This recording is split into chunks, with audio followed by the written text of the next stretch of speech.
16장 17절에서 마지막 27절까지 저와 여러분이 한 절씩 교독하시겠습니다. 형제들아, 내가 너희를 권하노니 너희가 배운 교훈을 거슬러 분쟁을 일으키거나 거치게 하는 자들을 살피고 그들에게서 떠나라. 이 같은 자들은 우리 주 그리스도를 섬기지 아니하고 다만 자기들의 배만 섬기나니 교활한 말과 아첨하는 말로 순진한 자들의 마음을 미혹하느니라. 너희의 순종함이 모든 사람에게 들리는지라. 그러므로 내가 너희로 말미암아 기뻐하노니 너희가 선한 데 지혜롭고 악한 데 미련하기를 원하노라. 평강의 하나님께서 속히 사탄을 너희 발 아래에서 상하게 하시리라. 우리 주 예수의 은혜가 너희에게 있을지어다. 나의 동역자 디모데와 나의 친척 누기오와 야손과 소시바더가 너희에게 문안하느니라. 이 편지를 기록하는 나 더디오도 주 안에서 너희에게 문안하노라. 나와 온 교회를 돌봐주는 가이오도 너희에게 문안하고 이성의 재무관 에라스도와 형제 구아도도 너희에게 문안하느니라. 나의 복음과 예수 그리스도를 전파함은 영세전부터 감추어졌다가 이제는 나타내신 바 되었으며 영원하신 하나님의 명을 따라 선지자들의 글로 말미암아 모든 민족이 믿어 순종하게 하시려고 알게 하신 바 그 신비의 계시를 따라 된 것이니 이 복음으로 너희를 능히 견고하게 하실 지혜로우신 하나님께 예수 그리스도로 말미암아 영광이 세세무궁하도록 있을지어다. 아멘. 앉으시겠습니다. 그야말로 로마서 마지막 부분입니다. 우리가 오늘 지금 40번째네요. 보니까는 40번째. 그래서 약 10개월 동안 이렇게 로마서를 가지고 말씀을 들으면서 예배를 드려왔는데, 로마서의 핵심이 뭡니까? 복음에 대해서 얘기를 해주는 거예요. 복음이 뭔지, 또 구원에 대해서, 구원이 뭔지. 그래서 로마서를 통해서는 우리가 이제는 좀 정확히 우리가 알고 얘기할 수 있어야 돼요. 누가 물어보면 복음이 뭐냐고 물어보면 딱 얘기할 수 있어야 되고, 구원이 뭐예요? 예수님 믿고 구원받는다는 게 뭐예요? 라고 물어보면 정확히 쉽게 얘기할 수 있어야 돼요. 그게 로마서의 목적이니까. 다른 건 몰라도, 세세하게 어떤 깊은 내용까지는 몰라도 그런 어떤 핵심적인 주제에 대해서는 우리가 알아야 되는 거죠. 여러분, 다시 한번 찬찬히 누군가가 물어본다고 했을 때 한번 내가 어떻게 답해 줄 것인가 한번 생각을 해보세요. 복음이 뭡니까? 복음이 뭐죠? 뭐가 기쁜 소식이에요? 복음은 기쁜 소식 그런 뜻이니까 뭐가 기쁜 소식이라고 그랬죠? 한마디로 얘기하면 하나님의 아들, 하나님의 아들에 관한 이야기. 제 1장 1절에서 4절까지 나오잖아요. 하나님의 아들에 관한 이야기인데, 하나님의 아들이 뭐예요? 이 땅에 오셨다고 하는 어떤 반가운 소식, 기쁜 소식. 하나님의 아들은 하나님이시니까 하나님이 이 땅에 오셨다고 하는 거죠. 우리의 주인이신 분이, 우리 생명의 주인이신 분이 이 땅에 오셨다고 하는 기쁜 소식. 그래서 그게 복음이에요. 구원은 뭐죠? 그러면 구원은? 네. 로마서 말한 대로 이신칭이 그렇죠. 이신칭이 믿음으로 의롭게 되는 거, 의롭다함을 받는 거. 이 땅에 오신 하나님의 아들을 믿었더니 하나님이 의인으로 의롭다라고 해주시는 거예요. 의인이 되게 해주시는 거죠. 의인은 죄가 없는 사람이니까 뭐예요? 정상적인 사람으로 바꿔주신다는 거죠. 정상적인 삶을 살아가도록 정상적인 사람으로 바꿔주신다는 거예요. 의인이 되는 거, 의롭다 하심을 얻는 거. 그렇게 되면 어떻게 되죠? 의롭다 하심을 얻었으면 하나님과 화평을 누리는 삶을 사는 거죠. 그렇죠?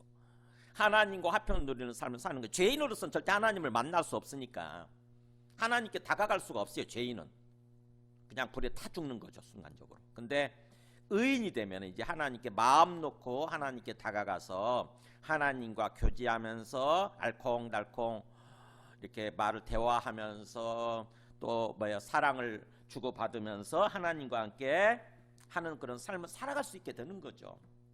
그게 로마서 5장에 나오잖아요. 그래서 우리가 하나님과 더불어 화평함을 누리자, 화평을 누리자. 적어도 이 정도는 알고 계셔야 되는 거예요. 이게 가장 핵심적인 거. 노마서를 통해서. 다른 건 몰라도.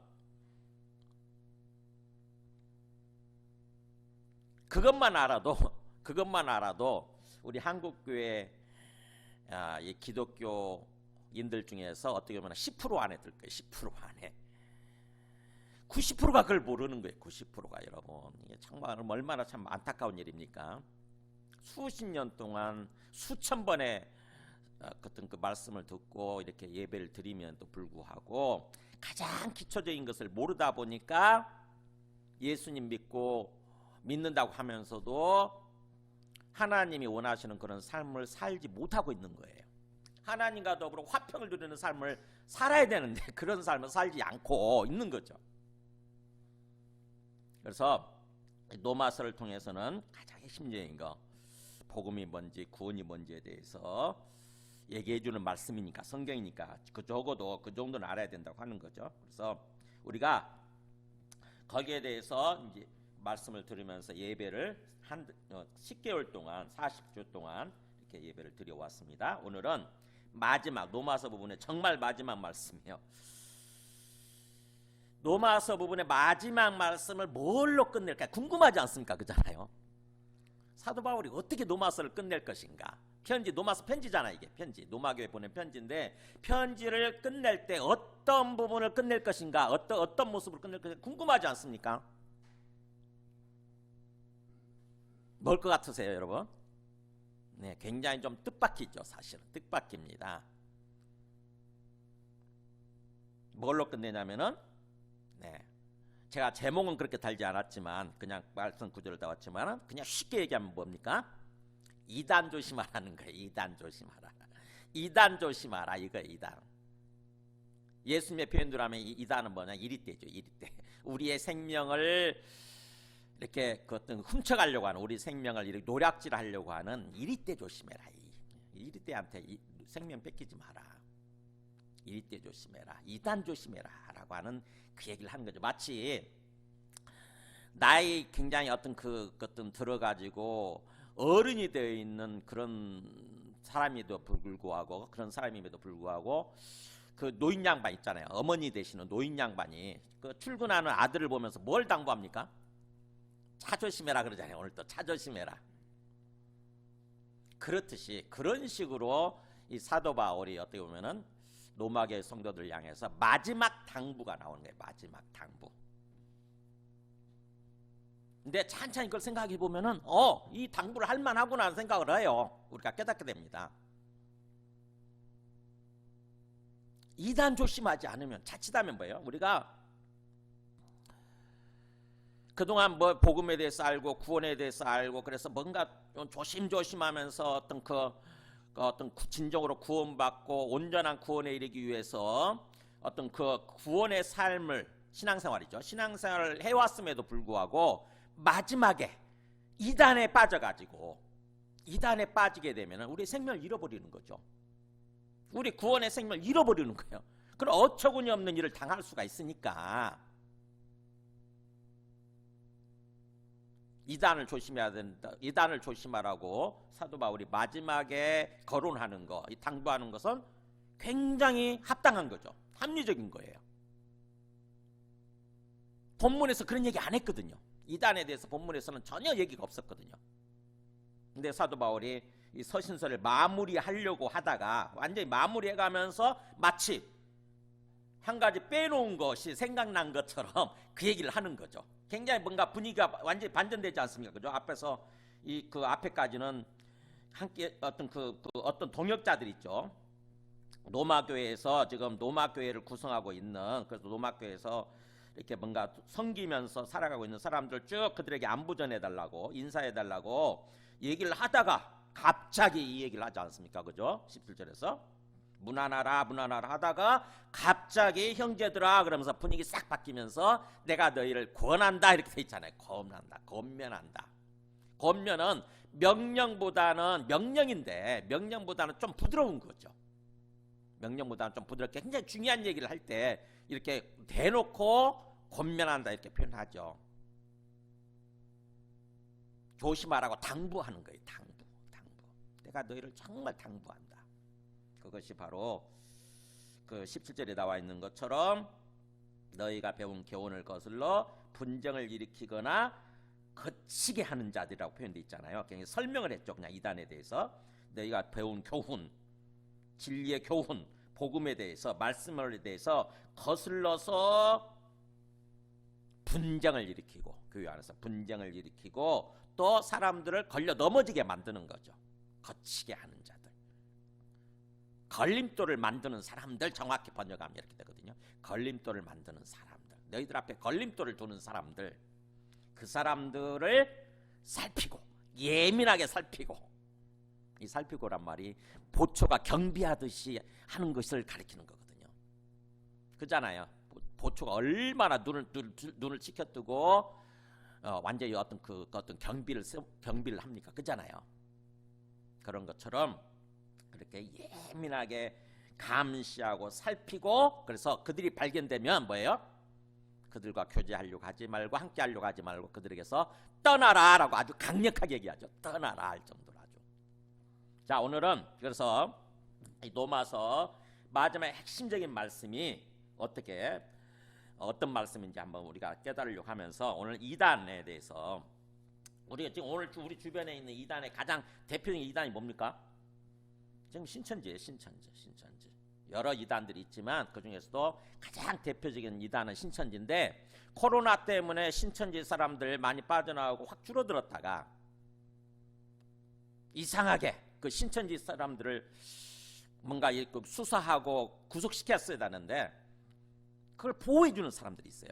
보호해주는 사람들, 권력을 가진 사람들 중에서. 그러다 보니까 신천지가 다시 살아나고 있어요. 다시. 그래서 이 신천지에 대해서 제가 한번 좀 이렇게 보여드리도록 하겠습니다. 우리 먼저 신천지 이게 JTBC에서 어떤 진행한 게 있었네요. 코로나 상황을 맞이해가지고 한번 그거 먼저 보여주시고, 그 다음에 국민일보에서 사실 하나하나 내용이 신천지에서 이루어지고 있는 아주 핵심적인 내용들이거든요. 그러니까는 혹시 체크를 잘 해보세요. 여러분 아마 우리도 한 번쯤은 대부분 어떻게 이런 것들 이렇게 좀 이런 사람들 만나본 적이 있을 수 있어요. 이런 제안을 받거나 어떤 면접, 설문조사, 심리상담 테스트. 사실은 어떻게 보면은 지금 어떤 카톡방이 많이 이렇게 발전돼 있잖아요. 카톡방을 통해서 굉장히 많이 모집하거든요. 이게 현재. 혹시 나는 아니라도 우리 주변 가족들이나 주변 사람들 가운데 신천지와 연관이 돼 있거나 그런 사람들 꽤 있을 수가 있습니다. 그러면은 저걸 통해서 좀 체크를 하셔가지고 그런 사람들 만나게 되면 조심스럽게 어떤 신천지에 빠졌는지 아닌지를 어떤 체크를 하고, 그러면은 그 사람들을 어떻게 보면은 어떤 그 담당 목사님한테 어떤 얘기를 하거나 해가지고 거기서 빼놓을 수 있게 해야 돼요. 아까 처음에 그 JTBC에서 보여주는 사람들 있잖아요. 많은 사람들이 사실은 그 신천지에 빠졌다가 나온 사람들이거든요. 그들의 일종의 간증 삼아서 얘기를 하는 거예요. 수많은 사람들이. 그리고 그 김구라우 씨하고 얘기하는 그 윤재덕 전도사, 그분이 사실은 저와 함께 이 신천지 사역을 하는 사람인데, 그래서 그분을 통해서 사실은 굉장히 많은 사람들이 신천지에서 빠져나왔죠. 수백 명 정도 될 거야. 아마 수백 명, 어쩌면 수천 명이 될 수도 있어요. 굉장히 많은 사람들이 빠져나왔는데, 어쨌든 신천지에 빠지게 되면은 많이 좀 바뀝니다. 눈빛 자체가 바뀌고. 자, 오늘은 이렇게 어떤 그 신천지를 비롯한 이단에 대해서, 그때 당시에는 신천지가 없었어요. 이 노마서가 쓰여질 당시는. 노마서가 쓰여질 당시는 다른 이단이죠. 다른 이단. 뭐 어떤 그 유대교에서 나온 율법주의자들 이단. 율법주의자들. 어떻게 보면은 정확히 얘기하면은 예수님께서 지적하신 조상들의 전통 있잖아요. 조상들의 유전에 매달리는 그런 사람들이에요. 할례받고 그다음에 조상들의 유전, 우리가 소위 뭐 어떤 그 미시나 또는 탈무드라고 그러는데, 방대한 분량이거든요. 방대한 분량을 달달달 내어가지고 그것을 지켜야 구원받는다는 식으로 하고 있었던 사람들. 초대교회 때. 그게 유대교 율법주의자들인데 그 이단 또는 헬라 쪽에서 나온 이방 쪽에 이방인들로부터 나온 영주주의자들 이단이 있거든요. 또 영주주의자들. 그래서 초대교회 때는 그런 이단들이 계속 활개를 치면서 교회마다 침입해가지고 교회로 침입해가지고 정상적으로 예수 믿고 있는 사람들을 다 이렇게 넘어뜨리고 그들을 빼가고 그들의 생명을 노략질하고 그러고 있었던 거죠. 그래서 성경에는 이 사도 바울이 이걸 말씀할 뿐만 아니라 사도들이 말하는 이단들에 대해서 경계하라고 말하는 성경 말씀이 많이 나옵니다. 성경에는 모든 사도들이 사실은 그 부분을 얘기를 해요.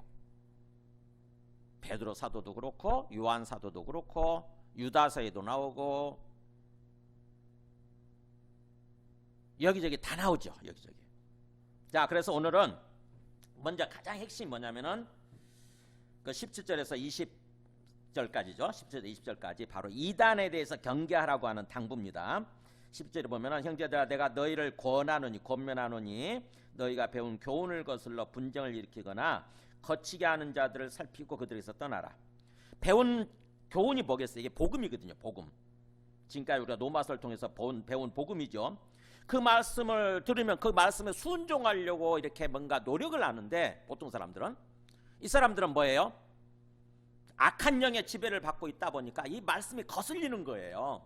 그래서 이 말씀에 대해서 반대되는 쪽으로 가는 거죠. 그게 거슬러란 말 그 뜻이에요. 말씀에 대해서 순종하지 않고 반발을 하면서 분쟁을 일으켜요. 그 다음에는 교회 내에서 분쟁을 일으키죠. 생각이 다르니까. 그리고 또 뭐예요? 수많은 사람들을 넘어뜨리기 위해서 걸림돌, 거치게 하는 돌들을 자꾸 놓는 거예요. 걸림돌들. 거치게 하는 게 이게 어떤 함정이고 그다음에 덫이고 이런 뜻이거든요. 함정을 놓고 덫을 놓고 하는 사람들. 그 사람들이 있는지를 예민하게 살피라는 거예요. 이 살피다는 말이 굉장히 중요한다는데 보초가 경비 서다 할 때 그 경비야 서는 거하고 똑같아요. 같은 단어예요. 대충 무관심한 채 살아가지 말고 뭐예요? 혹시 신천지에 빠진 거 아닌가? 이단에 빠져 있는 사람은 아닌가? 이걸 예민하게 살피라는 거죠. 그래가지고 그런 사람을 만나게 되면은 그들에게서 그들과 상종하지 말고 그들과 교제하지 말고 떠나라. 우선 떠나라는 거. 그들과 결별하라. 이렇게 결별하라. 왜냐하면은 우리가 연약하기 때문에 강한 사람들은 그 어떤 이단들을 상대로 해가지고 오히려 싸워가지고 그들을 빼오게 되는데 우리 연약한 사람들은요 오히려 거기에 넘어가거든요. 그러니까 내가 맞설려고 하지 말고 우리는 뭐예요? 연약한 사람들은 그걸 피하는 거죠. 그들과 결별하라. 그래서 성경은 그런 차원에서 굉장히 얘기를 하지요. 그러면서 이 사람들의 이단들의 특징이 나와요. 18절에 보면은 이 같은 자들은 그죠? 이단에 빠진 사람들, 이단들은 우리 주 그리스도를 섬기지 아니하고 주님과 그리스도가 되신 분 누구죠? 예수님이에요. 이게 예수님을 주님으로 믿고 그리스도로 믿는 거죠. 우리는 이게 복음의 핵심 진리 아닙니까? 그죠? 예수가 주인이시다. 예수님이 그리스도이시다. 구원자 그리스도이시다. 이걸 믿고 이걸 섬겨야 되는데 그거를 섬기지 아니하고 뭘 섬깁니까? 오히려 다만 오직 자기들의 배만 섬긴다. 배가 뭐겠어요? 이게 육신의 욕망이에요. 욕망, 이기적인 욕망. 그거를 배로 이렇게 은유적인 표현을 쓰는 거죠. 자기들의 욕심을 따라 행동한다는 거죠. 자기들의 욕망, 육신의 정욕, 안목의 정욕, 이성의 정욕 이렇게 욕망을 세 가지로 얘기하지 않습니까? 그 욕망 때문에 교회에 들어와서 뭐예요? 사람들을 이용하려고 하는 거죠. 교회를 이용하고 자기들의 배를 섬기는 사람들이에요. 욕망을 섬기는 사람들. 그래서 그들은 그것을 위해서 교활한 말, 간사한 말이죠. 이게 교활하고 간사한 말과 그 다음에 아첨하는 말로 달콤한 말이죠. 아첨하는 말로 순진한 자들의 마음을 미혹하느니라. 아무것도 모르는 순진한 사람들, 그 사람들의 마음을 미혹한다, 속인다 뜻이에요. 속이느니라. 이게 이단들의 특징이에요. 그래서 성경에 보면은 빌립보서 3장 18절에도 나오죠. 같은 사도 바울이 썼네. 빌립보서 3장 18절에 보면 이렇게 나와요. 내가 여러 번 너희에게 말하였거니와 지금도 이제도 눈물을 흘리며 말하. 이게 너무 중요하기 때문에, 너무 안타깝기 때문에 지금 눈물을 흘리면서 말을 한다고 그러죠. 여러 사람들이 그리스도의 십자가의 원수로 행하느니라. 그때 당시도 마찬가지예요. 그러니까 빌립보 교회를 향해서 어떤 신앙생활을 잘하고 있었거든요. 빌립보는. 근데 그 사람들한테 권면하면서 이렇게 얘기를 하는 거죠. 지금도 여러 사람들, 많은 사람들의 그리스도의 십자가, 이게 복음 아닙니까? 그냥 원수로 행동하고 있다는 거죠. 예수 그리스도의 십자가의 복음에 반대하는 모습으로 오히려 원수로서, 적으로서 행동하고 있다고 하는 것입니다. 그 사람들의 결과가 어떻게 됐냐? 그들의 마침은 멸망이고 그들의 최후 결과는 뭐냐면은 결국 멸망이에요. 하나님의 심판을 받아서 영원한 멸망, 불못으로 들어가게 되는 거죠. 지옥으로 들어가게 되는 거예요. 그리고 그들의 신은 배, 여기 나오잖아요. 그들이 섬기는 신은 배예요. 사실은 이 땅에서 욕망을 위해서 살아간다고 하는 거죠. 욕망이 신이에요. 자기 욕심 만족하는 거, 욕망 충족하는 게 신이에요. 그래서 그 영광은 그들의 부끄러움이 있고, 그러니까 그들이 나중에 영광스러운 모습으로 세워지는 것이 아니라, 영광 받는 것이 아니라 뭐예요? 부끄러움을 당하게 될 거다. 그리고 그들은 항상 생각하는 게 땅의 일, 이 땅에서의 삶이 전부인 거죠. 그 사람들은 영원한 하나님 나라 생각하는 것이 아니라 이 땅에서 100년도 안 되는 삶을 살아가는, 이 땅에서 삶만 생각하는 사람들이에요. 영적으로 눈이 감겨 있다 보니까 모르는 거죠. 영적 세계를 알지 못하는 거예요. 영원한 하나님 나라 생각 못하는 거죠. 그래서 이런 사람들에 대해서 지금 뭔가 미리 사도 바울이 미리 사실은 로마 교회에 이단들이 침투해 있는지는 불확실해요. 그런 얘기는 안 나왔으니까. 근데 미리 경고하는 것입니다. 지금 사도 바울이 미리 로마 교회 너희들도 이단들이 침투할 수 있다는 거죠. 그렇기 때문에 미리 알고 깨어 있어라 라는 차원에서 미리 지금 경고하는 거예요. 그러면서 19절 보죠. 왜냐하면 원래 앞에가 왜냐하면 있어요. 왜냐하면 너희의 순종함이 모든 사람에게 들리는 자. 그러니까 사도 바울이 볼 때 로마 교회는 굉장히 훌륭한 교회거든요. 신앙적으로 잘 세워져 있는 교회예요. 너희의 순종함이 모든 사람에게 들리는지라. 그러므로 내가 너희로 말미암아 기뻐하노니 너희가 선한 데 지혜롭고 악한 데 미련하기를 원하라. 로마 교회는 지금까지 잘 해온 거죠. 어떻게 보면 잘 복음을 알고 신앙생활을 잘 해왔어요. 그 너희들의 어떤 순종이, 믿고 순종하는 거죠. 믿음에 따른 그 순종이 모든 사람에게 들릴 만큼 잘 해왔다고 하는 거죠. 그렇기 때문에 내가 너희를 생각할 때마다 굉장히 기쁘고, 마음이 기쁘고, 그러면서도 바란다는 거죠. 뭘 바라느냐? 원한다는 말 나오죠. 너희가 선한 데 지혜롭고 악한 데 미련하기를 내가 지금 바란다. 이게 지금 제가 오늘 이거 여기서 제목을 따온 거죠. 그러니까 로마 교회 성도들이 어떤 삶을 살아야 되느냐? 선한 데 지혜롭고. 선이 뭐예요? 선한 게 하나님의 뜻대로 살아가는 게 선한 거예요, 여러분. 그냥 착한 일을 하는 정도가 아니고, 거지들한테 뭔가 이렇게 좀 적선해주고 하는 게 그 정도가 선한 게 아니고, 선이라고 하는 것은 의로운 것이고 하나님 뜻대로 사는 게 선한 거거든요. 그래서 하나님 뜻대로 하나님 뜻을 알고 하나님 뜻대로 사는 데 있어서 뭔가 지혜롭기를 바라고, 예민한 거죠. 영적으로 깨어있고 예민한 모습으로, 지혜로운 모습으로 이렇게 살아가기를 바라고, 그러면서 또 악한 데 미련하기를 바란다. 악에 있어서는, 악이 뭐죠? 하나님의 뜻에 반대되는 삶이잖아요. 그 악한 삶, 소위 뭐예요? 이단적인 삶이죠. 이단적인 삶. 이단에 빠져가지고 이단들과 같은 사람, 그런 삶, 그 악한 데 있어서는 뭐예요? 미련하기를 바란다. 사실은 미련하다는 말이 제가 일부러 제목에다 그렇게 달아놨을 거예요. 뭐라고 되어 있습니까? 가로에? 순결이란 뜻이에요. 사실은요. 미련한 데 있어서는, 악한 데 있어서는 순결하기를 바란다. 악에 물들지 않고, 악에 빠지지 않고 순수함을 지키기를 바란다고 하는 거죠. 순결함을 지키기를 바란다. 악한 데 있어서는. 그러니까 뭐예요? 선을 행하는 데 있어서는 정말 예민하게 껴서 빠릿빠릿하게 행동하는 거죠. 빠릿빠릿하게 행동하기를 바라고, 그러나 악에 있어서는 끝까지 뭐예요? 악에 빠지지 않고 물들지 않고 순결함을 지키기를 바란다 라고 지금 사도 바울이 이 로마교회 성도를 향해서 지금 어떻게 보면 그렇게 요약을 하는 거죠. 이단에 대해서 경계하라고 그러면서 이 말씀으로 요약을 하는 거예요. 이 말씀 듣고 보면은 어디서 많이 들은 말씀 아닙니까? 선한 데 지혜롭고 악한 데 미련하기를 바란다. 어디서 많이 들어간 조금 익숙하죠? 어디 나오냐면 마태복음 10장 16절에 예수님이 주님이 직접 말씀하신 거예요. 보세요. 보라 내가 너희를 보냄이 양을 이리 가운데 보낸 것 같도다. 제자들을 전도하라고 파송을 하면서 제자들을 세상에 보내면서 제자들 세상에 파송하면서 하시는 말씀이에요. 내가 너희를 보내는 것이 마치 양을 이리떼 가운데 보내는 것과 같아져. 사실은 이리떼 너희들 생명을 노략질할 수 있는 그런 이리떼 가운데 지금 보내는 것과 같다. 너희가 이리떼 속으로 들어가는 것과 같다. 그냥 위험하죠. 굉장히 위험한 상황이에요. 위험한 환경이에요. 주님은 그걸 알고 계시는 거죠. 우리가 이 땅에서 신앙생활하는 것은 사실은 뭐예요? 우리는 양으로서 하나님께서 돌보시는 양으로서 이리떼 가운데서 사는 것과 똑같아요.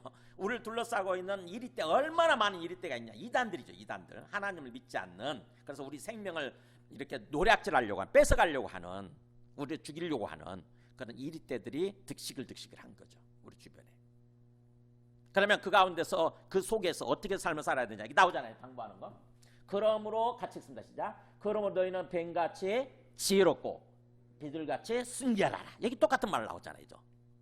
지혜롭고 순결하라. 아까 그랬잖아요. 그죠? 선한데 지혜롭고 악한데 미련하다는 말이 순결하라. 순결하기를 바란다. 이 말이거든요.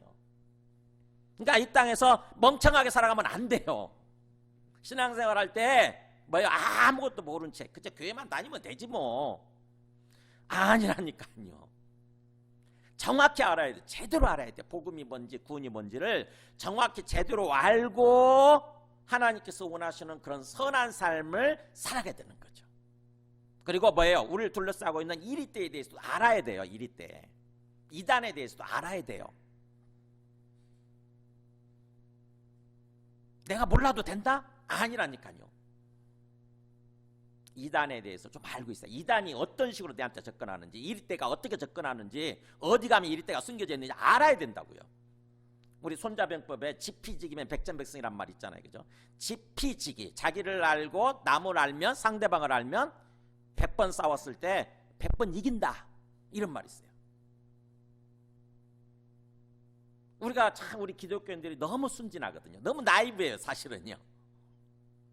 그러다 보니까 어느 순간에 이단에 빠져가지고 생명을 잃어버리게 되는 거죠. 정말 잘 알아야 돼요. 복음에 대해서 알고 또 이단에 대해서도 알고. 그래서 이렇게 뱀같이 마치 뱀이 사단 아닙니까? 뱀처럼 사단처럼 지혜로워라. 사단은 굉장히 머리가 좋거든요. 그러면서도 뭐예요? 비둘기같이 순결하라. 우리의 심령은 뭐예요? 악에 물들지 아니하고 우리 영혼은 순결함을 유지하면서 순결함을 지키면서 살아가야 되는 거죠. 이 땅에서. 참 이게 어렵죠. 굉장히 어렵습니다. 사도 바울은 그런 맥락에서 지금 권면하는 것입니다. 너희가 선한 데 지혜롭고 악한 데 있어서는 순결하기를 정말 바란다. 그런 삶을 살 때 20절에 그랬죠. 평강의 하나님께서 샬롬을 주시는 진정한 샬롬, 진정한 평강을 주시는 그런 하나님께서 속히 사탄을 너희 발 아래 상하게 하시리라. 뭐예요? 주님이 재림하실 때 최후 심판 얘기를 하는 거죠. 지금 평강의 하나님께서 속히 그래요. 우리는 굉장히 멀게 느껴지잖아요. 아직 2000년이 지났음에도 불구하고 주님이 오시지 않고 사탄이 활개치고 있으니까. 그러나 하나님 관점에서는 시간 1000년이 뭐라고 돼 있죠? 1000년이 뭐 같다고요? 하루 같다고 그러잖아요. 1000년이. 우리 관점에서 보면 굉장히 멀게 느껴지지만 하나님 입장에서는 사실은 아무것도 아니니까 시간이. 그래서 속히란 말을 쓰는 거죠. 곧 오신다. 곧 주님이 재림하시게 되면 뭐예요? 사탄의 세력이죠. 사탄의 무리, 이단을 포함한 이 사탄의 세력들을 너희 발 아래 완전히 상하게 한다는 말이 박살낸다는 뜻이야. 이게 박살낸다. 박살나게 해주실 거다. 박살내 주실 것이다. 우리는 뭐예요? 이것을 믿고 살아가는 거예요. 이 땅에서 신앙생활할 때 항상 주님의 재림과 뭐예요? 최후 심판 그거를 항상 믿고 그것을 바라보면서 이 땅에서 신앙생활을 하는 것입니다. 지금 사도 바울은 그런 맥락에서 이렇게 권면하는 거예요. 그러면서 그런 삶을 살아갈 때 우리 주 예수의 은혜가 너희에게 있을지어다라고 송축하네요. 축복하는 거죠. 주님 대신 예수님의 은혜가 항상 너희들에게 충만하게 임하기를 바란다. 내가 그것을 위해서 기도한다라고 얘기를 하는 거죠. 우리가 예수님을 주님으로 믿고 항상 주님을 바라보면서 신앙생활 할 때에 주님께서 우리에게 은혜를 풍성히 또 부어주셔서 우리를 이단으로부터 지켜주시고 그런 삶을 살아가게 되는 거죠. 그러면서 21절부터 24절까지는 좀 뛰어넘겠습니다. 뛰어넘고 제가 주보에 있으니까 주보에 있는 거는 그냥 여러분이 한번 읽어보시고요. 바로 25절로 가겠습니다. 앞에 있는 그 맥락에서 25절 보면은 25절, 26절은요 굉장히 어렵습니다. 천천히 제가 읽어볼 테니까 여러분이 무슨 말을 하는 건지 한번 알 수 있는지 한번 생각해 보세요. 누구한테 설명할 수 있는지. 나의 복음과 예수 그리스도를 전파함은 영세전부터 감추어졌다가 이제는 나타내신 바 되었으며 영원하신 하나님의 명을 따라 선지자들의 글로 말미암아 모든 민족이 믿어 순종하게 하시려고 알게 하신 바 그 신비의 계시를 따라 된 것이니 이 복음으로 너희를 능히 견고하게 하실 하나님께, 지혜로우신 하나님께 예수 그리스도로 말미암아 영광이 세세무궁화 됐을지어다. 어렵죠, 그죠? 무슨 말인지 모르겠어요. 제가 수십 번을 읽어도 무슨 말인지 모르겠어요.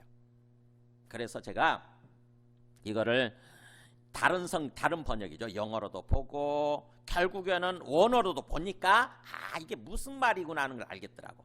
번역을 조금 무리하게 했어요. 사실은요. 이 부분은 번역을 조금 잘못한 거예요. 자, 다른 번역 제가 한번 보여드릴게요. 한번 보여줘. 제일 앞에 제가 떠났는데 이 현대인의 성경 보세요.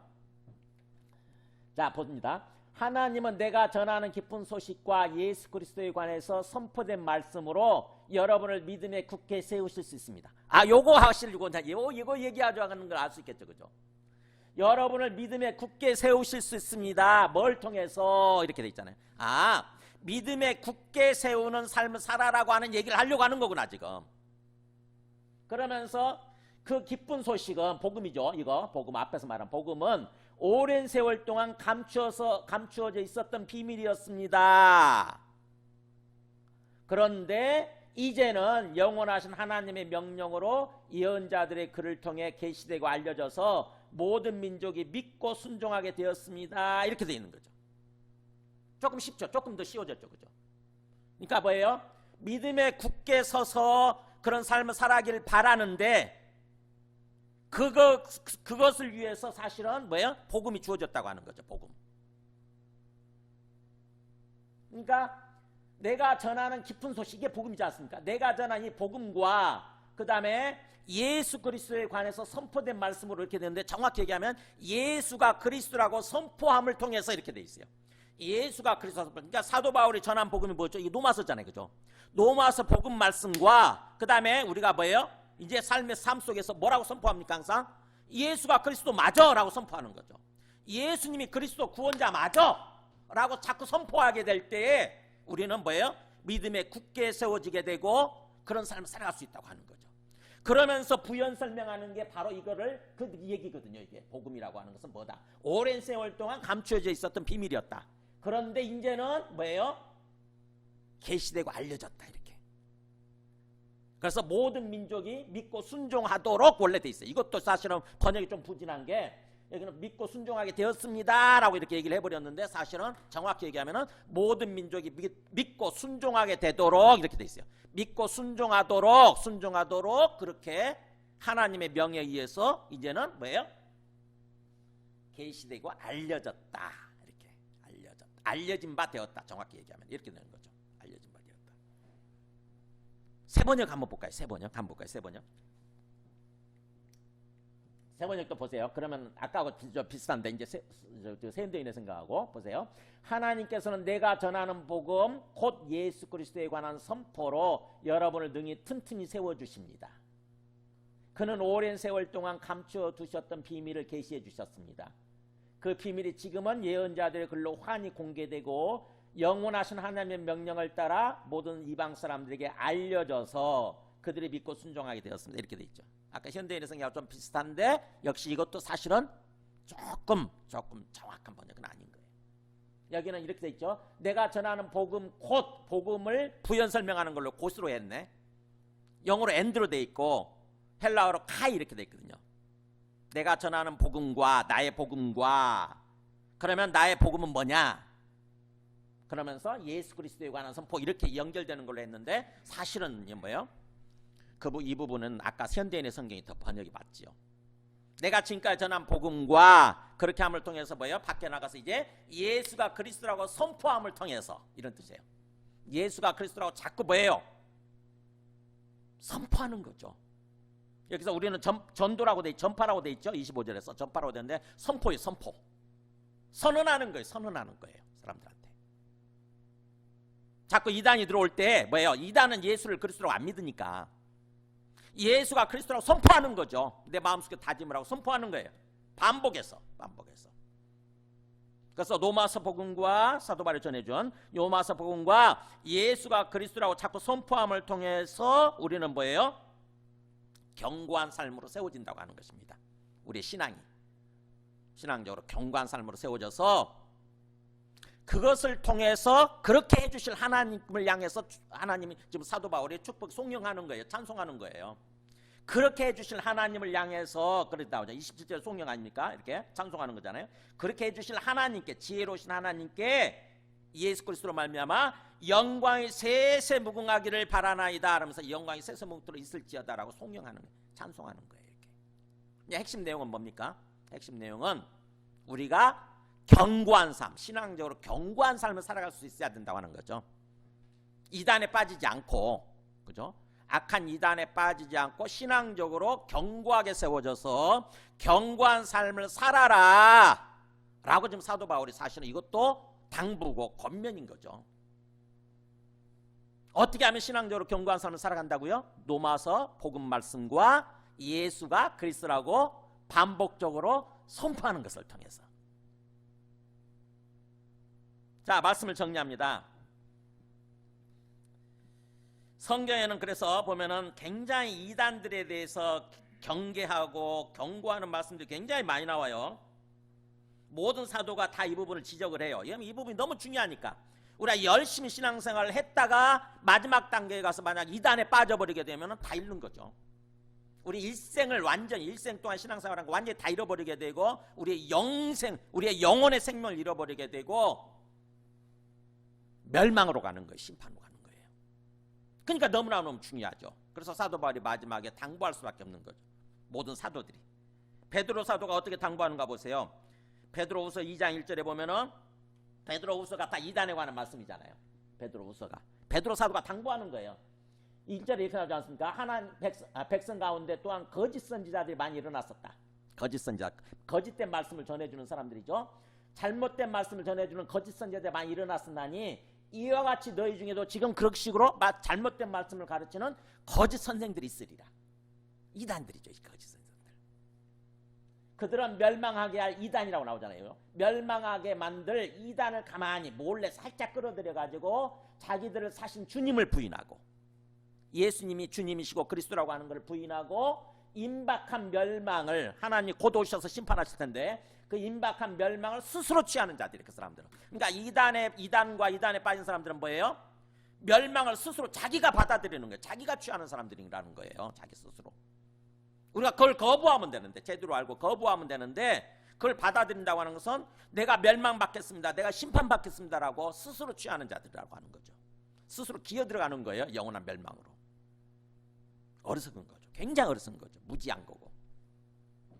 그러면서 그들이 어떤 식으로 해서 그렇게 행동하냐면 보세요. 동기가 뭐냐면 그들이 탐심으로서 지어낸 말을 가지고, 이 탐이 욕심이잖아. 아까 욕망. 아까 뭐라고 돼 있어요? 우리 성경에서는 배라고 돼 있었죠. 배. 욕망. 탐심으로서, 탐욕이죠. 욕망으로 인해서 지어낸 말들을 가지고, 만들어낸 말들에, 이게 만들어낸 말을 가지고 하나님이 계시해 주신 말씀이 아니라 지어낸 말들을 가지고 너희로 이득을 삼는다. 너희를 이용한다는 것입니다. 너희를 이용하고. 그래서 그들의 심판은 옛적부터 지체하지 않냐. 심판 나오잖아요. 그들에 관한 심판은 절대 하나님 지체하지 않은 거죠. 반드시 심판하세요. 그 다음에 그들의 멸망은 잠들지 아니하느니라. 반드시 하나님이 심판하시고 멸망하게 돼 있다고 하는 거죠. 이단에 빠진 사람들.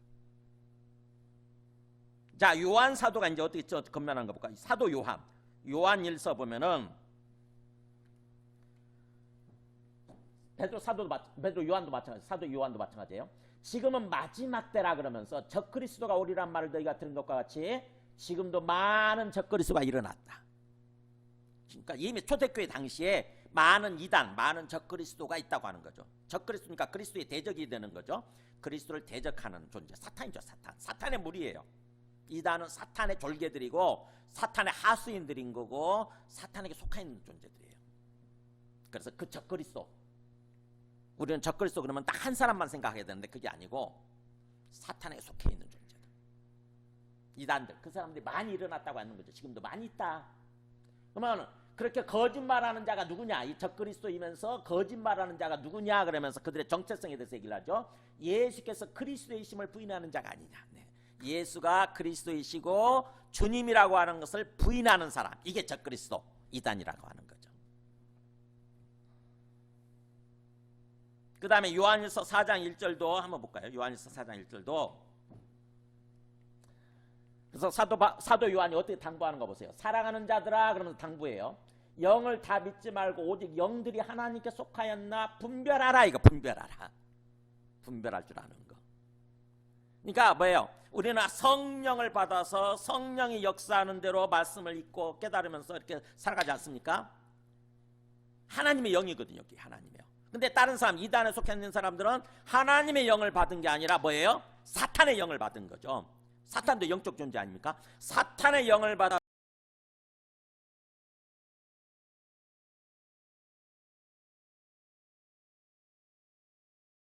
내가 받은 영이 하나님 속해 있는 분별하라. 많은 거짓 선지자가 세상에 지금 왔습니다. 그러면서 이로써 너희가 하나님의 영을 알지니. 자, 영 분별하는 거 나오죠. 분별하는 방법 나오죠. 읽어볼까요? 고 예수 그리스도께서 육체로 오신 것을 시인하는 영마다 하나님께 속한 것이요. 여기는 색다른 구별법이죠. 뭐예요? 예수라고 하는 그리스도께서, 예수가 그리스도 맞는데 예수가 그리스도로서 어떻게 오신 거예요? 인간의 모습으로 태어나신 거죠. 그것을 시인하는 건 하나님께 속한 영이라는 거죠. 그러면 뭐예요? 초대교회 당시에 이거를 부인하는 사람들이 있었어요. 예수가 그리스도인 건 맞는데 인간의 모습으로 태어난 게 아니라 영적으로, 영으로 마치 환상처럼 영적인 존재로 나타났다가 사라지신 거다. 이걸 가연설이라고 해요. 가연설. 가짜로 등장했다 이거죠. 환상처럼 가짜로 등장해가지고 잠시 우리 눈앞에 보여졌다가 사라지셨다. 이렇게 예수님이 육체의 모습으로, 인간의 모습으로 오신 것을 부인하는 초대교회 당시에 이단이죠. 이단. 영지주의자들이에요. 영지주의자들, 이단들.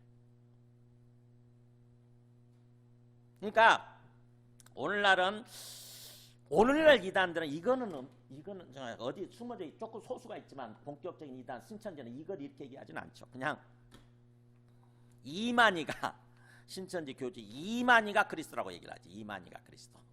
오히려 뭐예요? 예수님이 육체로 오신 것처럼 예수님의 재림도 육체로 오신다. 예수님의 재림도 인간의 모습으로 태어나신다. 우리 이만희 선생께서 그렇게 태어나셔서 오신 재림 예수다. 이렇게 얘기를 하는 거죠. 재림 예수. 그래가지고 이만희 선생은 절대 안 죽는다. 영원토록 안 죽는다. 이렇게 얘기를 해요. 지금 이만희 선생께서 아마 97세 정도 될 것 같은데, 97세. 지난번에 코로나 터져가지고 막 방송에 나오고 그러면서 막 이렇게 머리 조아리고 막 그랬잖아요. 그때 옆에 사람들이 뭔가 말귀를 못 알아듣니까 이분이 말귀 못 알아듣니까 옆에서 얘기를 해주잖아요. 그게 지금 이만희 선생의 모습인데 제가 볼 땐 97세니까 이제 조만간 그죠? 조만간 가실 분인데 안 죽는다고 얘기를 하는 거예요. 돌아가십니다. 곧 가실 거예요. 가시고 나면 이제 신천지 내에서 대혼란이 좀 오겠죠. 그죠? 그 사람들 철저히 안 죽는다고 믿고 있거든 지금. 자, 말씀을 정리하면은 이렇게 이단에 대해서 경계하라라고 하는 얘기를 말씀하면서 마지막 제일 끝에는 뭐예요? 신앙적으로 견고하게 세워진 삶을 살아라 이렇게 하는 거죠. 신앙적으로 이단에게 속지 않고 이단에게 넘어가지 않고 신앙적으로 견고한 삶을 살아라. 어떻게 하면 신앙적으로 견고한 삶을 살 수 있다고요? 사도 바울이 전한 로마서 복음을 잘할 때, 로마서 복음을 잘할 때, 그리고 뭐예요? 그것에 입각해서 예수가 그리스도라고 자꾸 선포하는 삶을 살아갈 때 신앙적으로 견고하게 세워져 삶을 살아갈 수 있다고 하는 거죠. 이게 지금 사도 바울의 마지막 당부예요. 마지막 당부. 그러면서 가운데는 지금 사도 바울과 함께 섬기는 사람들이죠. 그게 21절부터 24절까지, 24절은 없는 구절인데 23절까지 사도 바울과 함께 공동체를 이루고 함께 섬기는 사람들 지금 소개를 하고 있어요. 그들이 직접 인사를 하잖아요. 거기 몇 명 나옵니까, 여러분? 8명 나와. 8명. 마치 사도 바울을 포함해서 8명, 9명 정도 함께 한 집에서 어떻게 보면은 같이 동역자 돼 가지고 함께 섬기는 삶을 살아가고 있는 거예요. 함께 교제하면서. 초대교회 때의 모습이 이게 초대교회 때의 모습. 사도 바울은 절대로 혼자 섬긴다거나 혼자 사역한다거나 그러지 않았어요. 다른 사람들을 잘 세워가지고, 그죠? 다른 사람들한테 잘 세워서 그 사람들한테 말씀을 전하고 그 사람들을 또 잘 교육시키고 훈련시켜가지고 제자 훈련시켜서 그 사람들을 같은 동역자로 세워가지고 그 사람들과 함께 복음을 위해서, 영원한 하나님 나라를 위해서, 온 땅 구원을 위해서 함께 섬기는 삶을 살아가고 있었던 거죠. 그들 소개입니다. 그들 소개. 하나의 모습을 보여주는 거예요. 우리들도 이런 식으로 신앙생활 해야 된다고. 사실은 여기 나오는 사람들처럼 이 사람들 보면은 여러 가지 자기 받은 은사를 가지고 다양하게 섬기죠. 동역자는 디모데에서는 동역자라고 표현하고 있고, 사도 바울과 똑같은 어떤 그런 거예요. 같이 동역자. 그 다음에 또 편지를 기록하는 사람 누굽니까? 22절에 이 사람은 굉장히 지적으로 학문적으로 뛰어난 사람이에요. 지적으로 더디오라는 사람. 로마서 편지를 이 사람이 받아 적은 거예요. 사도 바울이 불러주면 이 사람 굉장히 지적으로 뛰어난 사람이 있기 때문에 뭔가 문장을 잘 쓸 수 있었던 사람인 거죠. 글을 잘 쓰는 사람이었던 거죠. 그 다음에 또 23절에 보면은 가이오라는 사람은 어떻게 섬기고 있습니까? 나와 온 교회를 돌봐주는 그랬죠. 돌봐주는. 아마 이 사람이 지금 이 고린도 교회에서 편지를 쓰고 있으니까 고린도 거기서 뭐예요? 이 사람이 아마 좀 돈이 좀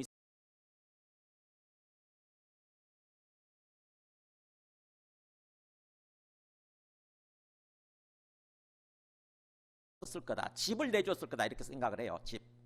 집을 내주고 자기 집을 내주고 거기서 모인 거죠. 거기서 모여서 거기서 합숙 생활하면서 어떻게 보면 거기서 생활하면서 지금 사역을 하고 있는 거죠. 가이오.